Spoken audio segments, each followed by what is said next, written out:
நெஞ்சரி விளக்கம் நூறும் துதி செய்யும் அறிவோர் ஞான சோதியின் வடிவமாக மதியணி நாகைநாத மலர்பதம் பெற்று வாழ்வார் நித்திய பொருளதான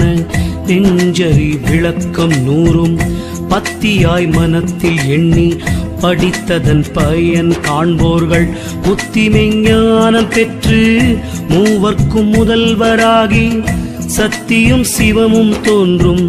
தற்பரம் அதனுள் சார்வார் கனகமார் மணி சேர்மூல கணபதி தாசனாக நினைவினால் அறிகள் செப்பும் நெஞ்சரி விளக்கம் நூறும் வினவியே படிப்போர் கேட்போர் வினையலாம் அகன்று நெய்வுர் பணமெனும் மோட்சனாலாம் பதம் பெற்று பதத்துள் வாழ்வார் வினவியே படிப்போர் கேட்போர் வினையலாம் அகன்று